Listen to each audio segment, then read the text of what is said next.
വർദ്ധിച്ചു വരുന്ന മാനസികാരോഗ്യ പ്രശ്നങ്ങൾക്കെതിരെ അവബോധം സൃഷ്ടിക്കുന്നതിനായി ലോകത്തിലെ ഏറ്റവും വലിയ സേവന സന്നദ്ധ സംഘടനയായ Lions International District 318 2025-26 district governor PMJF lion Jain C ജോബിന്റെ നേതൃത്വത്തിൽ ഇന്ന് രാവിലെ ഗവൺമെന്റ് മോഡൽ ഗേൾസ് ഹൈസ്കൂൾ പട്ടത്ത് വെച്ച് റീജിയൻ 10, റീജിയൻ 11 സംയുക്തമായി Lions mental health and wellbeing awareness week ഉദ്ഘാടനം ചെയ്യപ്പെടുകയുണ്ടായി.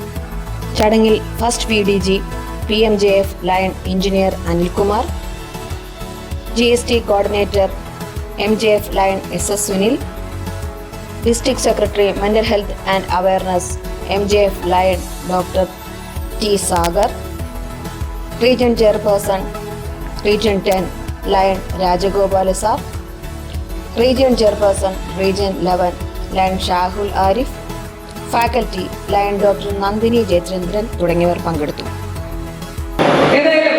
നമ്മൾ മെന്റൽ ഹെൽത്ത് ഇപ്പോൾ ഇവിടെ ഡോക്ടർ സാഗർ അതിനെക്കുറിച്ച് നല്ലൊരു ആമുഖം തന്നു കഴിഞ്ഞു. അപ്പോൾ നമുക്ക് വെൽബീയിങ്ങിലേക്ക് പോകാം. എന്താ ഈ വെൽബീയിങ്? സൗഖ്യം എന്ന് പറഞ്ഞാൽ എന്താണ്? നമ്മൾ സന്തോഷത്തോടു കൂടി സമാധാനത്തോടു കൂടി സൗഖ്യമായിട്ട് ഇരിക്കുന്നതിനെയാണ് നമ്മൾ വെൽബീയിങ് എന്ന് പറയുന്നത്, അല്ലേ?